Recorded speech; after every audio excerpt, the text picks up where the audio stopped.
This idea changes everything, suggesting that even the laws of physics themselves might evolve, adapt, and learn over time. So, tonight's question is, if you could ask the universe one question and had to answer it truthfully, what would you ask it? We were kind of cheeky and we're going to ask, what is the one question we should ask you? Is there such thing as objective truth in our own brains? That gets answered in this topic. We've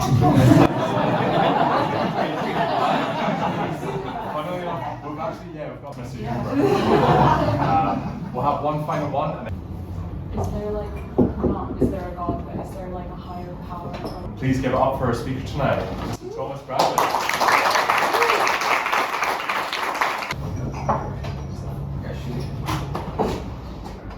Hello guys, my name is Thomas.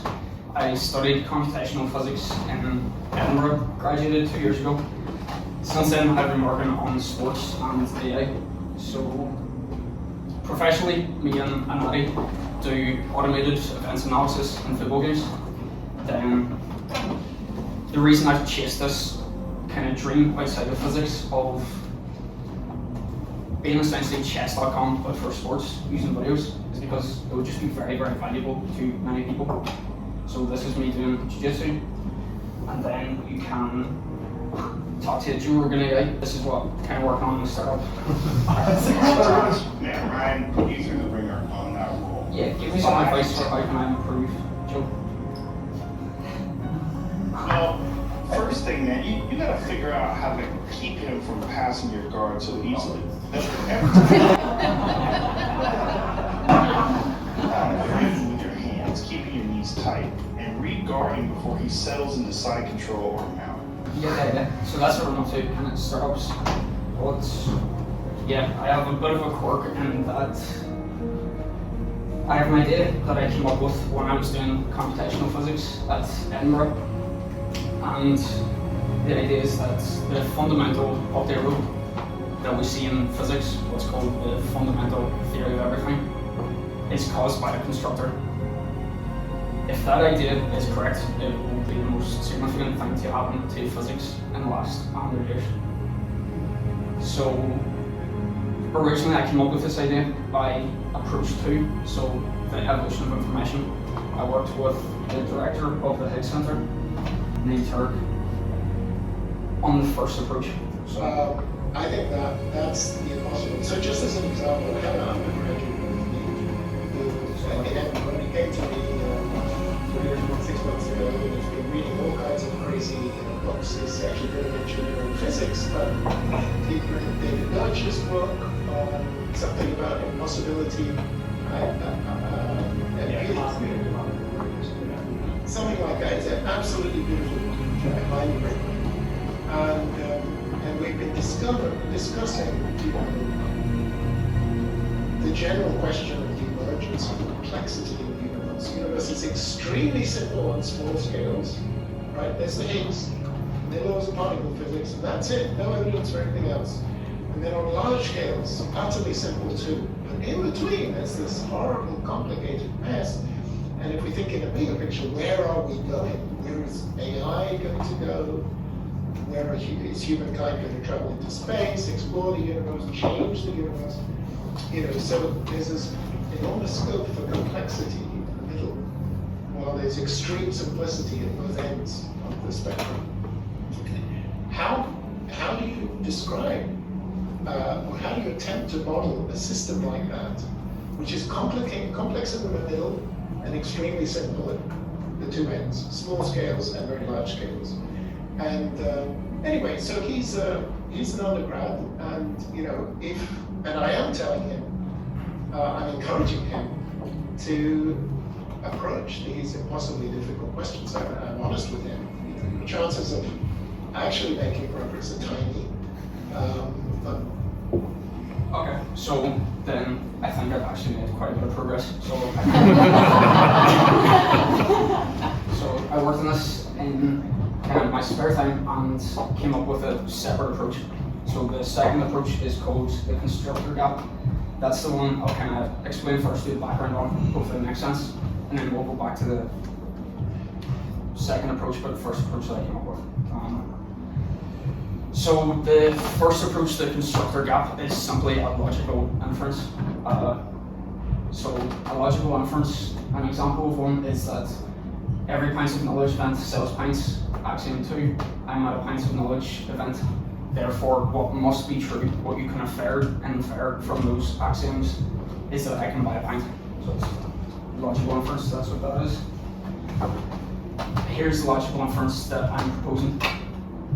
Axiom 1 from computational physics.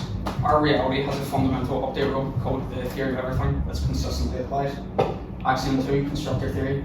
Any transformation that's reliably caused in reality, there must be a constructor that enacts that transformation. Therefore, the logical inference is that fundamental constructors exist. Some object exists in fundamental reality that enacts the update we describe as the theory of everything.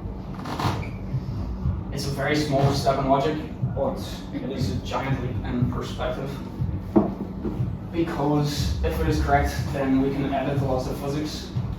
The fine-tuning paradox, which is the idea that we don't have an explanation for why laws have a very specific form. There are essentially like 30 to the 100 mutations you can make on the fundamental update rules, like their values, in string theory at least. It's an open question of why we have the ones that we have. No one can answer it. This work explains that the answer is evolution, same as the explanation for the specificity at levels of abstraction, like evolution, like DNA. The length of every person's genome inside them is like 2 billion base pairs. Therefore, there are 4 possible nucleotide bases on each of those base pairs. So there's 2 billion to the power of 4 to the power of 2 billion possible permutations of your DNA. But the reason it has that very, very specific structure is because it evolved like that. Similarly, this resolves fine-tuning. There are many, many laws of physics that could possibly exist. This work says that evolution explains a specific form of marriage. Then reality does not need to run on a computer. It negates simulation theory, I'll explain why. Then heat death is incorrect. Reality is consistently novel, and God isn't real because you can't have what this kind of reframes reality to look like. It's not actually my reframing, it's Dutch's reframing. We come up with constructor theory, which this is built on top of. But that reframing says that the space of possible information structures that we explore is like genuinely infinite. Therefore, you can't have a perfect, infallible structure such as God. That's what it looks like. But the heat death is incorrect because the heat death is what happens when you run our current laws of physics for eternity. If the current laws of physics can be edited, the heat death isn't a necessary consequence because you can edit them. Okay, so in order to explain these 2 axioms, that's what the next section of the talk will be. I'll explain the background for the 2 axioms. Yeah, just a quick show of hands. If everyone wants to put their hand up if they know who Einstein is. And then Darwin, Dawkins, what the word fallible means, fine-tuning, the game of life, and David Deutsch. Yeah. Okay, so just I want to understand how everyone thinks of these, but these are the type of topics we all touch on through this talk. So hopefully you'll all know what all of those mean by the talk. So firstly, computational physics. So what I'm doing here is explaining the first axiom. This computational physics says that reality is discrete, finite, and computable. The kind of frontier model of computational physics that we have is the Wolfram Physics model. So this is an example of a hypergraph being updated by Gödel. So the only idea that we need to take from Wolfram Physics is that it is entirely possible, and it's the perspective that we take for axiom 1, that reality is simply updated by a pretty finite and describable world. So, the universe has to evolve by applying all rules that progressively update this network. And each possible rule, in a sense, corresponds to a candidate universe. that's all. So that's even Wolfram talking about his theory of Wolfram Physics. But that's the only thing we need. Reality is updated by a single rule we call the fundamental theory of everything. And then the nice thing that Wolfram Physics did, that revolutionized physics in 2019, is that they derived quantum mechanics and general relativity as numerically reducible versions of this hypergraph structure that's updated by the fundamental rule. So, yeah, you have so much work in physics because it's such a deeply complex system, and quantum mechanics and general relativity are best abstract descriptions of what's happening in reality. But they derive that you can have this underlying reality and then describe it at a numerically reducible level. And that gives mathematics consistent with quantum mechanics and general relativity. So that's pretty important. So that means axiom 1 seems to be incredibly valid. Axiom 2 is from constructor theory. So constructor theory is super simple. It's nice because it's literally just information theory. And that means it generalizes to every person's everyday life, because all we are is information. Knowledge is information that tends to remain through time. Constructors embody knowledge, therefore they remain after an interaction. Examples being enzymes, lighters, and DNA. So platinum is a constructor in this interaction because it remains after the liquid. So it causes some transformation and then remains. That's what defines a constructor. So the best way to explain this whole idea of constructor theory is through the game of life. Everyone, I don't know how many people know the game of life, but everyone knows. So it's called a cellular automata. It's literally just a grid of cells, and then you have an update row on those grid of cells. Super simple update row. So a new cell is created if it's not alive and it has 3 neighbors, then in the next update it is alive. And then a cell that is alive survives if 2 or 3 neighbors are alive. Everything else dies. So that's really good for explaining the principles of constructor theory, because first principle, knowledge is hard to vary. Okay, so this is the game of life running on a computer. This glider constitutes knowledge because it interacts and creates itself an output. So if you imagine, the glider is interacting with the functioning game of life and consistently recreating itself in the output. Okay, so then knowledge is hard to vary.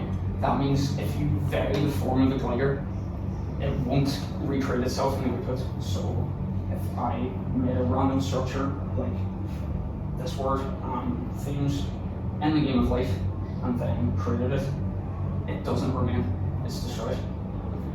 But there you see the glider, its knowledge is hard to vary and hard to come by, therefore, yeah. It is probable and fallible also, so that's another property of knowledge. So if I have this glider object, and then I change the update rows,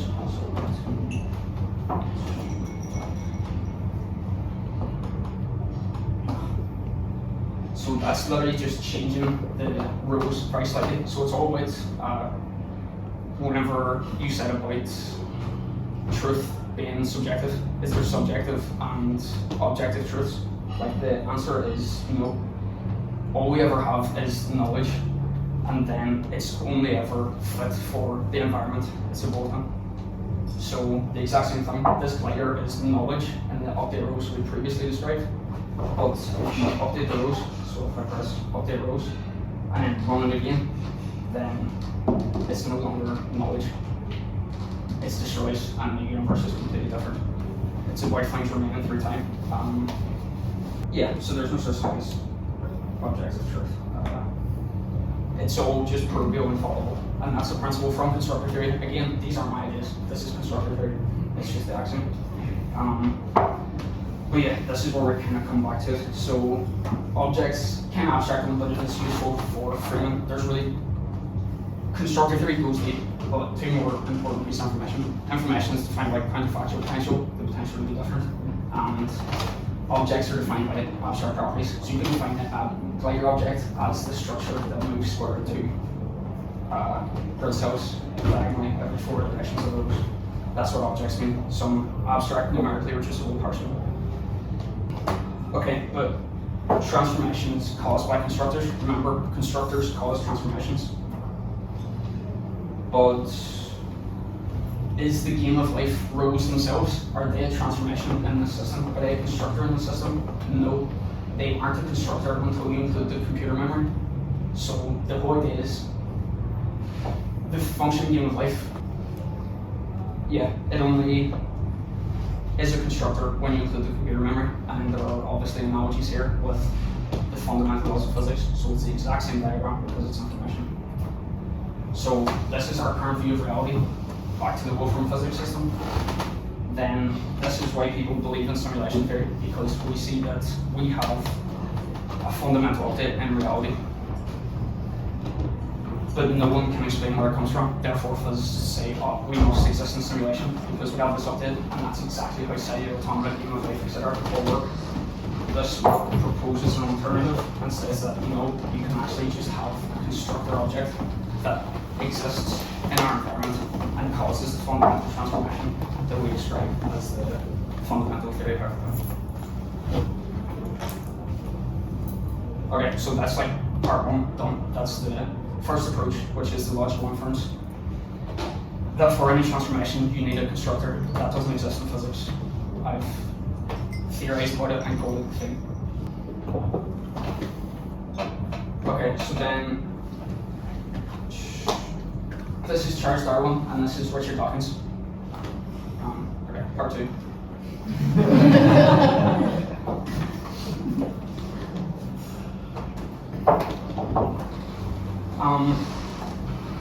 So reality is all about evolution.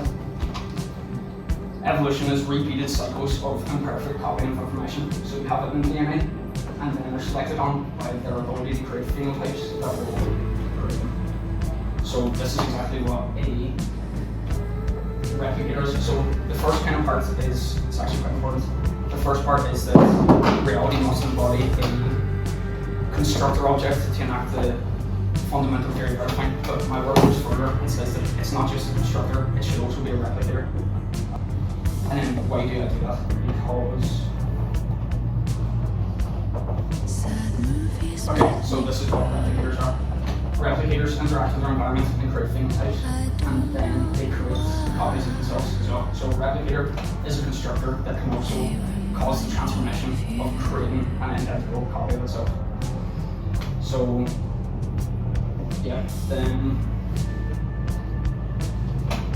what von Neumann did is, I don't know if von Neumann, yeah, so he was at Los Alamos. He's like one of the major players in the Manhattan Project, and he wasn't done Oppenheimer, but he came up with, like, he did so much different stuff, but one of the things he did, which is pretty underrated, so everyone knows Watson and Crick discovered the DNA molecule in the 40s, like 5 years before that.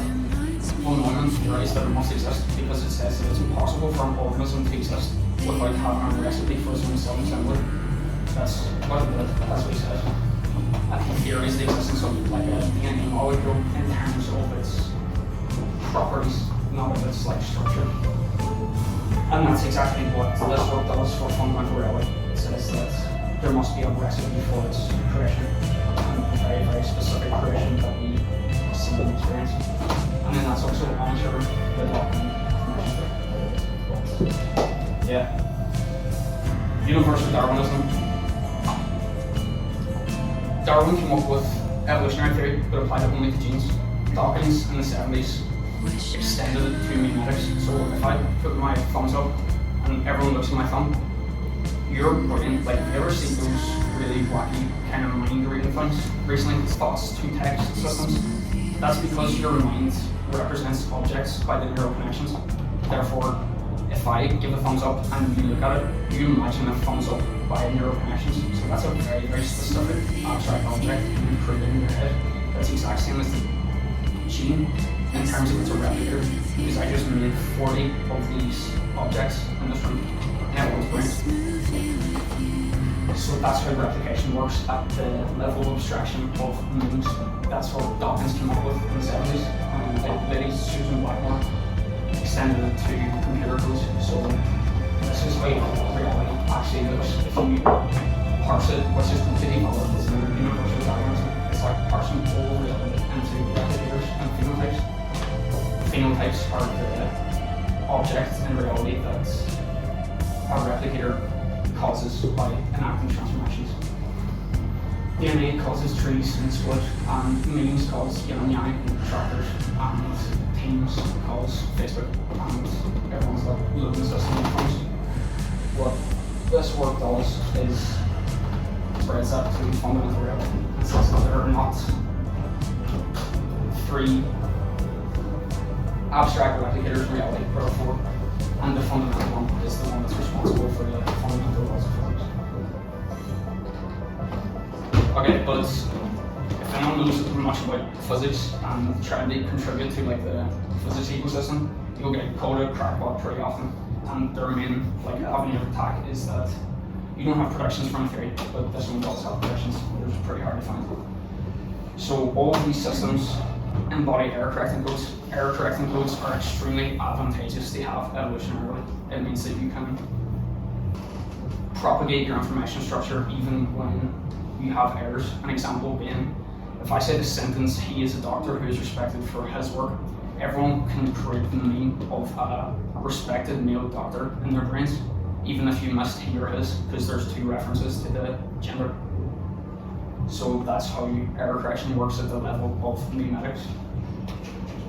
There are many error correction codes in temes and genes also, therefore they must exist in Femes. That's prediction one. Then secondly, all knowledge is fallible. Therefore, Femes are similarly fallible. They're just an abstract information set that have an environment in which they'll freely propagate. Therefore, the laws of physics, as we currently experience them, can be edited. And then, essentially just Femes are the exact same as any other replicator. They embody programs, one for their phenotype and one for their creating the identical copy of themselves. And then four, essentially just fine-tuning. There are many possible forms of the laws of physics. The ability to support life is very rare, therefore it has been selected by the evolutionary process. So that's because knowledge is very hard to come by whenever the lighter and the vast majority of objects not propagated. So that's fine-tuning. So this is pretty interesting. I don't know how many people know about Lex Friedman, but this is a really famous scientist. He was on like Barack Obama's Department of Defense, where he has a string theory guide for property that stands out to you about these objects that you just find they're very early on in the development. Yes, there is. The craziest thing about these to me is that when you look at physics and try to write equations where information gets transmitted reliably, if you're in one of these supersymmetrical systems with this exosymmetry, that doesn't happen unless there's an error correcting code present. So it's as if the universe says, you don't really transmit information unless there's something about an error correcting code. This is the craziest thing that I've ever personally encountered in my research. And it's actually got me to wondering how this could come about, because the only place in nature that we know about error correcting codes is genetics. And in genetics, we think it was evolution that causes error correcting codes to be in genomes. And so does that mean that there was some kind of form of evolution acting on mathematical laws of physics or yours? It's very bizarre, strange idea. It's something I've wondered about from time to time since making these discoveries. Okay, so then the last thing that you would probably be interested in seeing is, what does AI think about this? This is a more recent chat with ChatGPT about Femes. What is your final bet that a theme-like structure will turn out to exist in reality? It thinks 70%.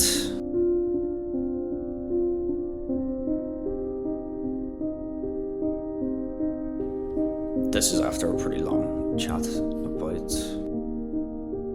what the conjecture is.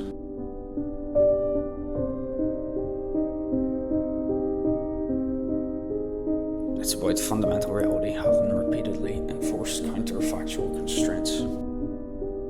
Something like that requires a constructor.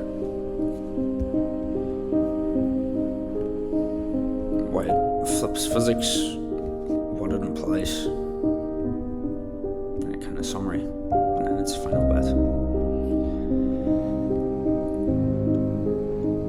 there's a genuine law-like instantiating structure in reality, and physics will eventually be forced to acknowledge it. Finds legitimate unsolved problem in physics, the constructor gap, solves this as an elegant solution, accessible predictions, connects to existing evidence. It is completely theoretical, but it's a logical inference. The experiments that will prove or disprove it are like unknowable. Yeah, so it's up to future people to be able to determine whether or not this is correct, but logically it seems very simple.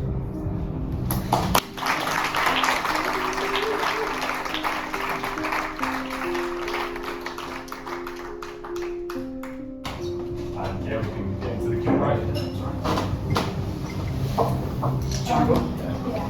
So you theorize that the exist, so everything is either a unit of information, what was it, a replicator, or was it? Phenotype. Okay, no, but aren't we technically assuming that there's an original unit of information for the evolution to take place on? Like, What do you mean? like, so you have, let's say, unit of information gene, and then that's amplified by that mutation or enzymes to lead to the expression of that information. Yeah, so what you're doing there is essentially attacking evolutionary theory from an origin of life perspective. Like 100% valid, makes sense, is unanswered, but I don't really need to solve that because like I can just piggyback off the fact that we accept evolutionary theory for genetic, therefore you can kind of just use the same logic to do it for. Point, there's so many questions here that I won't be able to answer beyond like hiding behind the more theory. Is there any actual example of a law of physics that's evolved, say from between the Big Bang, theoretically, and now? And secondly, what's doing the selection if you're saying it's evolving? The environment always does the selection. Yeah, no examples of when it's evolved. Stephen Wolfram always talks about trying to find changes in the laws of physics, and he has a bunch of ways he's trying to do it, but he hasn't succeeded yet. Because like, even if they did evolve, how could you tell now? Like, things are completely lost to entropy, so you can't experiment with things that are lost to time and entropy. It's like you can't see Roman chariots and do experiments on them. Same thing, like Femes and their previous form are abstract objects like Roman chariots that will disappear, therefore you can't really do experiments on them. Are there not some analysis on the cosmic microwave background and sort of the fact that... Yeah. So there are artifacts of that, 100%, exactly. So there are artifacts of the previous reality, such as the Colosseum, therefore they're incomplete. And yeah, I don't know if I'm answering your question. You are. Although, you had another piece. No, you answered it first. Okay. What was during the selection? Yeah. I sort of understand how means and genes can replicate, but I'm struggling to understand the level of abstraction around themes can replicate and how like a fundamental like unit of information can replicate. So could you talk a bit about that? First off, a good thing to think about is the rate of replication. So if you compare the rate of replication of temes, like all our phones have changed pretty considerably in the last year. So you have 4 levels of abstract replicators. Temes replicate by far the most rapidly, then memes. I hope I've created some idea in each of your heads. So like your pneumatic system in your brains has changed slightly. Genes change every 25 years. Then it's logical to assume that we wouldn't be able to see any mutation to the fundamental, the theme on time scales that we can observe very easily. But yeah, the replication mechanism, I don't have a clue. The Jim Gates type stuff, there's a bunch of work in like quantum loop gravity, supersymmetry, and the likes of those information systems where the idea would be that find the structure that enacts the transformation and then try and get that structure to create a copy of itself. But like, if it exists, it certainly does that. Like, there certainly will be a copy of itself created, which you could experimentally verify. I don't know what that experiment possibly is. The possibility that the laws of physics sort of change and evolve, does that link in a way to like the incompleteness of mathematics? Yeah, exactly. I was tempted, I was like, why talk about Gödel in this talk? Yeah. Probably not. That's the piece about everything being subjective and it all being environment and context dependent. Like massive thing that happened, and this is a bit of a tangent, but it's interesting and it frames why this is philosophically significant, is that whenever the Greeks came up with maths, Greeks were like, maths is this perfect alternative universe that's platonic, they call it, which means that it's like perfect, it's objectively true. And then you have like our reality, which is messy and incomplete and environment context dependent. And then in the 1920s, this guy Gödel came along and said that no matter what your axioms are, they are always incomplete. You can always use those axioms to create new structures that exist outside of that. There's some, earlier you said about the question for the universe. What's the question for the universe? Self-referential systems is a really easy way to break any system. So you broke universe, talk to me about yourself, by self-reference. Gödel did the same thing for mathematics. He disproved the objective nature of mathematics by causing it to be kind of self-referential and then breaking down, which therefore showed that the Greeks' idea about reality being platonic, or mathematics being platonic, was wrong. So it's a bit of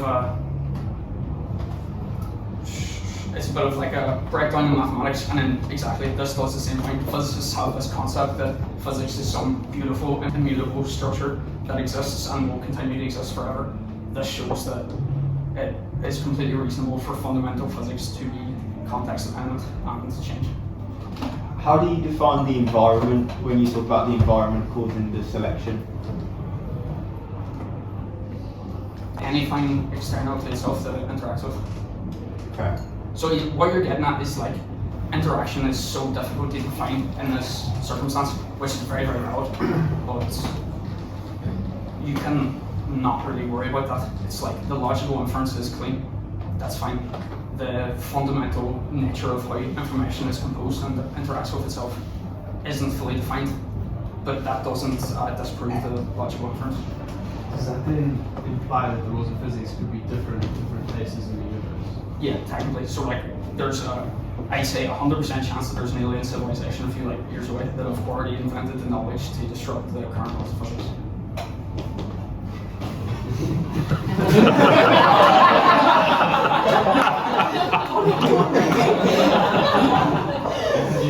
So you said von Neumann said there has to be some way of storing the information, and he didn't know there was, and then once we created one and found DNA. Is there DNA for the parameters of physics that apply? And then what structures does that take? And is that infinitesimally small? Like, why haven't we been able to see some kind of structure for that? Infinitesimally is a weird word there. It's just reality is composed of information. Information is composed of yes or no questions. So yeah, essentially all this work says is we're saying the exact same thing as von Neumann said about DNA. There's a structure that causes a specific transformation, and that must be a constructor. And then, in order for it to propagate through time and embody such large volumes of knowledge, it also must be a replicator. Yeah, I didn't give much more information. Somebody else can figure out. Yeah, exactly. Biologists in the universe can figure out the DNA. I mean, if we continue on the genetic analog, right? I guess in terms of genetic transfer of information, is the idea of life, right? That which lives and propagates is what's causing the information to continue. So in the sort of fundamental universal context, the idea is, I guess, order versus chaos. But in a sort of life or genetic analog, we can understand why living continues. But why does the order continue, as opposed to the chaos? Yeah, so that's on the prediction 3, essentially what you're getting at is, why is this universe constituting knowledge?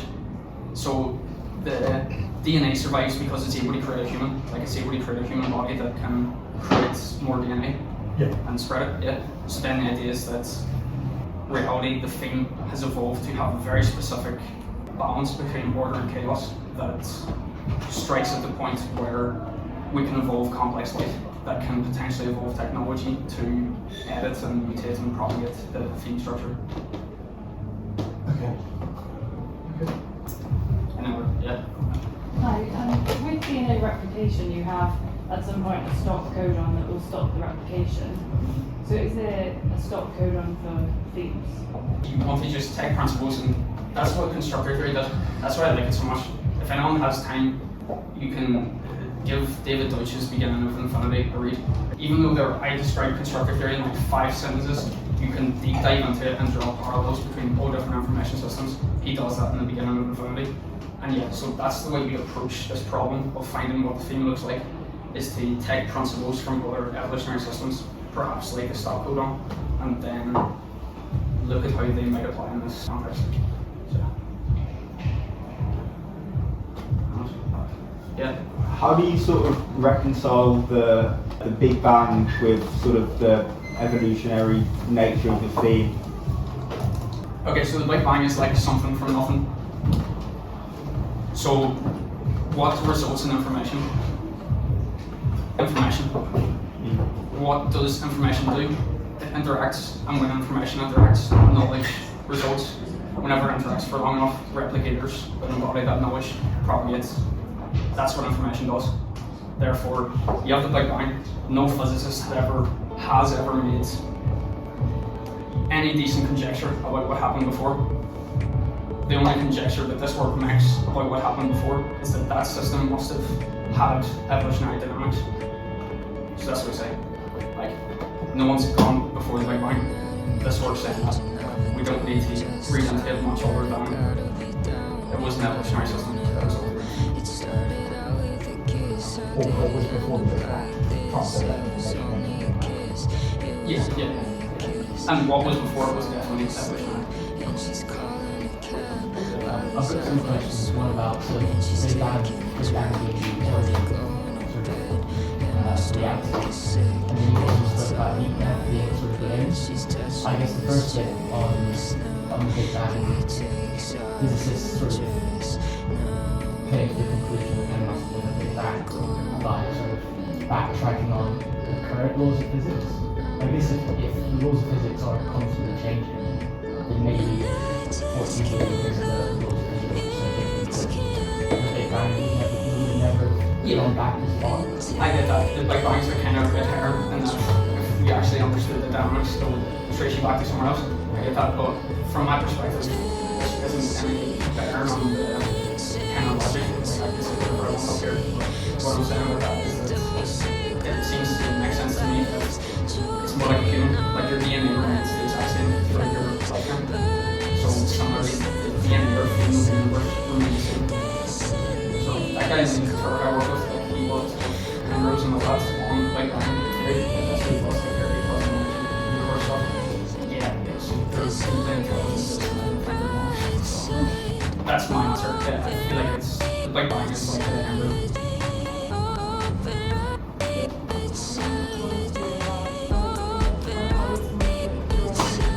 Yeah, I'm probably not entirely. So like in if you have like how would someone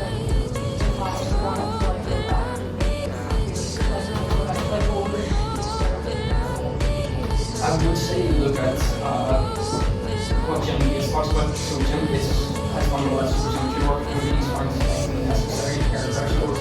So whatever structure goes in the correction codes, I don't choose the aperture.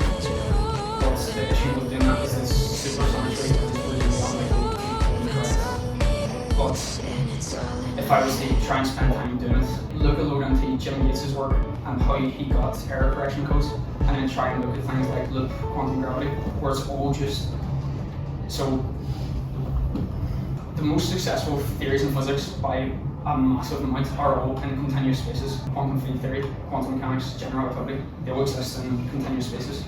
But reality can't be continuous. The father of quantum field theory, Richard Feynman, talks about that. So like, look at discrete fundamental theories and then find error correction codes in those. Find what those error correction codes act on.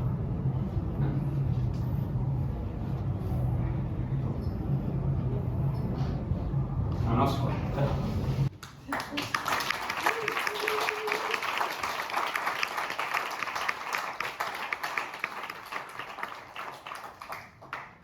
Thank you very much. Thomas Bradley, that was amazing.